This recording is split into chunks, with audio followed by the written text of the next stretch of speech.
welcome to a very exciting video. I have my books here and I accidentally stacked them the wrong way, so I'll just flip the stack.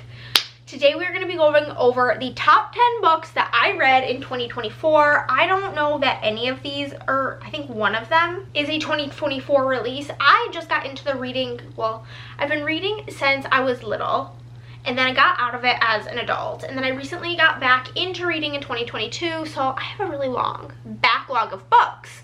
So we're gonna get into the top 10 books that I read in the year of 2024. I don't think, I'm filming this on Christmas Eve.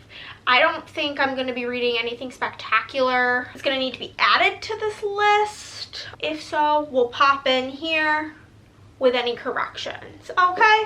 But we're just gonna jump right on into it. Book number, and we're gonna go in order. There is an order. I just figured out the order. It was difficult, but there is an order. Book number 10 of my top 10 is Adelaide by Genevieve Wheeler. This book is about a gal, obviously named Adelaide, and this is a very emotional book. She has had a series of relationships where she has put in so much effort and the people she's been with haven't put in the effort for her, and she's dealing with a lot of mental health crises until she ends up struggling with some unaliving thoughts. And it's very thought-provoking and a very deep and emotional book, so I highly recommend this one. The number 9 I put on this list, even though I did not give it 5 stars. The rest of these I did give 5 stars. But I just think this book is so underappreciated, and this is One of Us Knows by Alyssa Cole. I read this pretty recently. It's in my highest versus lowest rated, my first ever highest versus lowest rated book video. It was This Is the Lowest Rated and The Women by Kristen Hanna as the highest rated, and that book is not on my top 10. And this one has like a 3.4 on Goodreads, and I think it's because it deals with some very difficult topics. This is about our main character, Kenitria. She goes by Ken throughout the whole book, so I forgot her full name, but she has dissociative identity disorder, otherwise known as DID, which is a dissociative disorder that people tend to develop whenever they experience severe trauma at a young age. And basically the brain cuts itself off into different personalities. It was previously known as multiple personality disorder, to protect the body from whatever is happening to it so that they can basically survive. And in this book, Ken, the host of the system, had been dormant or basically asleep for years. I'm pretty sure it was a couple of years. And they reawaken and take control of the body and push out some of the other alters, and they're just on a dock waiting to get picked up to go to this house where they apparently have a new job. And they're confused, they don't get it, they don't know what's going on. And they're working with their system to uncover some sort of mystery. It was so well done and I loved it. Number 8, yeah, 10, 9, number 8 on the list is The Love of My Afterlife by Kirsty Boyce. This was exactly what I needed when I read it, and I also like the cover.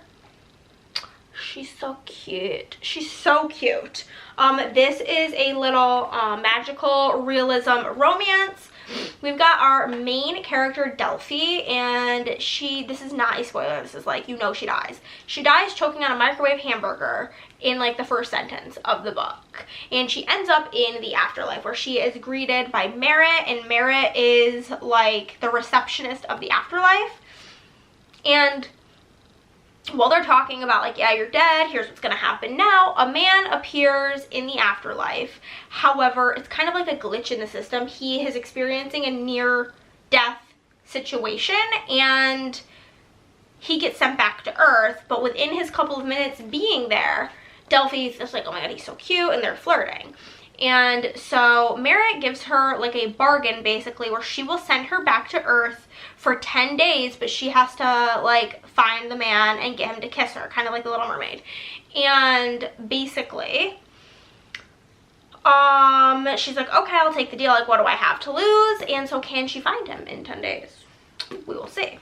Number 7 is another book with really bad reviews. Maybe I'm the problem and I have bad taste, but in the words of Chloe, who commented on one of my other videos, if this is bad taste, then I don't want good taste, baby. then that is My Roommate is a Vampire by Jenna Levine. I read this book almost in one sitting at a hair appointment. It is so good. We've got our main character, Cassie, and Cassie is an artist, but she's struggling to make ends meet when she finds a apartment listing on like Craigslist for like $200 a month, something super cheap. So she goes and checks the place out with like her friends waiting downstairs for her. It's like her gay best friend. And she meets Frederick, the guy who is here, and he's basically like, yeah, like I work nights, I sleep during the day, as long as you're not like loud during the day, all is good. She finds out later throughout the book that he is in fact a vampire. And they like leave each other these notes throughout, like they're never like there at the same time. So they often, there's like a lot of like mixed media letter writing throughout it. And like Frederick is very proper because he is like from a long time ago. Like he's been around the block for a while, and he was, I think, like sleeping for like a bazillion years. But it is so funny, so cute. I do have the, I don't know if you can see it, it's like right here, the second book. I'm very excited to read that. I absolutely loved this. Okay, number 6 before we get into our top 5 is Ask for Andrea by Noelle Illy. Or Andrea or Andrea. My best friend's name is Andrea, so in my head I read it how she says her name. And she got it for me because obviously. This is so good. So this book is about 3 different girls, Megan, Breccia, I don't know how to say it, Brecia, and Sky. And basically, they were all murdered by the same guy. And you were following this. It sounds so fucking lame when I say it. Let's be real, let's be honest, okay? Whoa, ow, that hurt. Let's be real. It sounds lame, but you're basically following them as ghosts. He basically hunted them online as like an eligible bachelor, met them on a dating site, and charmed them, killed them, and has gotten away with murder for 3 times now. And basically the haunt is on, and you're going through their stories kind of as like how in the afterlife they're dealing with it. One of them's like trying to help push the investigation forward. One of them, her spirit can't like leave the site of her body. And one of them is just straight up haunting this guy. And it was, there is some stuff that happens towards the end of this. Like I get hives when I'm stressed out. I was covered in hives, like hyperventilating, so scared reading this, so anxious. When they say a thriller, you're thrilled, period. Let's get into my top 5. Number 5 is One Italian Summer by Rebecca Searles. Another one that does not have very great reviews, but I loved this book. And this one's actually my only like tabbed up book. This is actually tabbed up by my sister. I had her read it while she came to visit me, and she tabbed it all up. Ugh, this one quote. There's more to life than just continuing to do what we know.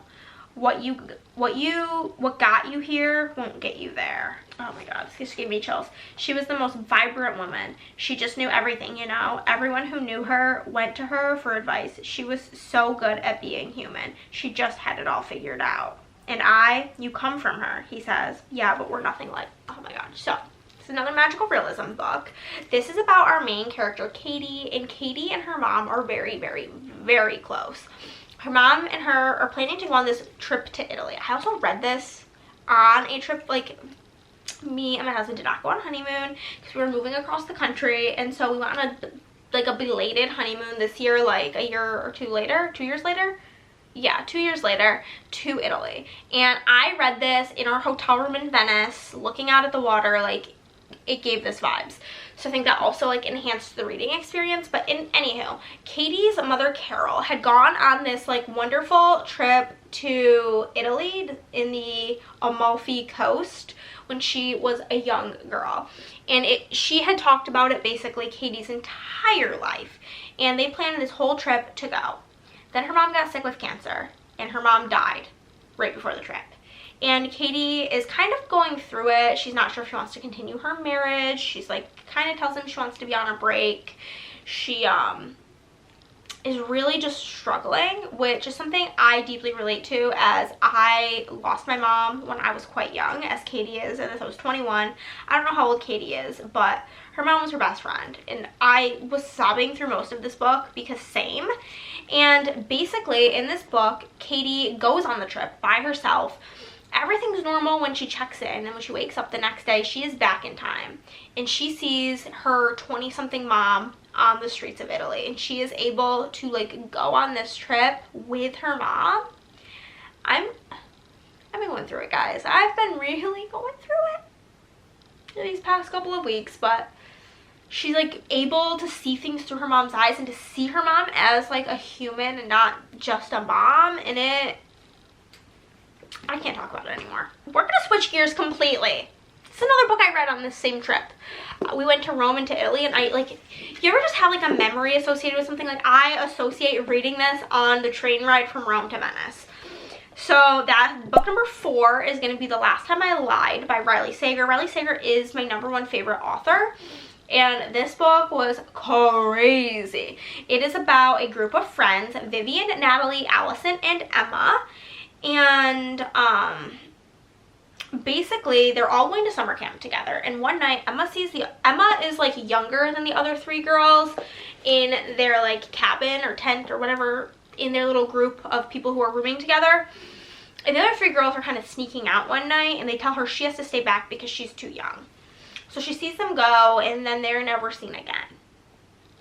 Fast forward, Emma is now an artist in New York City, but she can't stop painting pictures of the girls. Like, she'll paint the picture of the girls, and then she'll paint something else over it, but she knows the girls are hidden in the painting.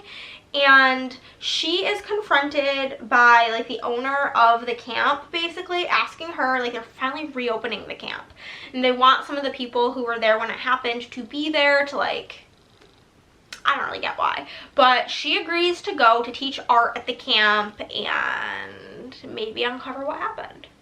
And in typical Riley Sager fashion, it's a wild ride. Number 3 is also a Riley Sager, and it is going to be Home Before Dark. I absolutely love this color, like the yellows and the greens. This is so good. This book, this was, I think, the Riley Sager that took me the longest to read because I was genuinely scared. And I typically read mainly in the evening, and I was just like, I can't read right now. I can't do it. I can't read. Can't happen. No. So in this, we have got, I always have to check the character names. I should really get like sticky notes to put in the front that are like the like talking points. But this is about our main character, Maggie, and basically she grew up with her parents, Ewan and Jess, and they lived in this house, and they fled in the dead of the night because of some spooky shit happening in the house. And I love a haunted house story. Drop your haunted house recommendations down below, and don't let it be How to Sell a Haunted House by Grady Hendrix, because that book sucked. But yeah, basically whenever they fled, her dad wrote a book called House of Horrors about all the ghostly things happening at the house. Maggie basically doesn't remember anything that happened in the house, and after I think her father passes away, she goes, they like still own the house, and she goes back there to kind of discover what happened. And it's just like a creepy haunted house book, you guys. I love it. Now we're moving into my top 2 books. This book was a big surprise. It was a random gift sent to me in the mail by my friend Christy, and my husband Chris picked it in my first ever TBR video, my TBR tour video. He picked this book, and I was like, not dreading it, but I wasn't like, woo, so excited. I was like, yeah, whatever, like, I'll read it. I sobbed like a baby. I'm like, tears pouring down my face. My husband's looking at me like I'm a nutcase, and he's like, that's got to be a 5-star, right? And I'm like, yeah. And that is The Last Chance Library by Freya Sampson. I do have her other 2 books. One is called The Lost Ticket, and then Nosy Neighbors. And she does have a new book coming out in the spring, and I will be getting it because obsessed. This is about, our main character's name is June Jones, which I am a Junie B. Jones kid. And so in my head, I'm just picturing her as like grown-up Junie B. Jones, but living in England. So this is about June Jones, and she is a lonely librarian, and basically she had all of these dreams of being a writer, but then her mother got sick. We see a theme. Her mother got sick, and she came back to live with her mom, and then when her mom was the librarian, and then when her mom died, or was like the library assistant, and then whenever her mom died, she took over her mom's job and has been living in her mom's house, and basically just living her mom's life for all of these years. Her neighbor is her mom's best friend. This is like a book that's all about the crazy, kooky, crazy characters. But basically, her library that she works in is gonna notice that they are potentially gonna be closed. And so June and the like crazy cast of characters, we've got this old man named Stanley, we've got Chantel, which is like a high schooler, we've got this other like crotchety old lady, I don't even remember her name. We've got so many characters in this book that are just so great. Stanley's my favorite character, so obviously I remember his name. Mrs. B, I think that might be her. But there was just like so many amazing characters, and they are all doing whatever it takes to save this library. And then there's also a slight little romance with her old like childhood friend named Alex Chen. He's back in town. And yeah, like the last sentence on the back says, to rescue the place in the books that mean so much to her, June must finally make some changes in her life, and maybe in fighting for her cherished library, June can save herself too. It's like a book about discovery, and it is so good. And then the last book, my favorite book of the year, My Roman Empire. I beg you to read it. And that is The Measure by Nikki Ehrlich. Nikki has another book coming out this spring and a special edition of this book, which I will swiftly be buying. It has gold pages. But this is about a whole slew of characters. I think there's 6 characters. We have Javier, Maura, Anthony, Hank, Ben, Amy, Jack, Nina. So many characters. And basically this is like a dystopian book set in like the modern times, where one day, just out of the blue, everybody over the age I think of 22 wakes up to a wooden box on their doorstep with their name. Inside the box is a string. Everybody's string is a different length, and the length of the string, they learn, measures how long your life is going to be. The government is doing everything they can to try to figure out exactly like down to like, is it how many days you have left? Is it how much time you have total? Whatever. Trying to figure out these strings.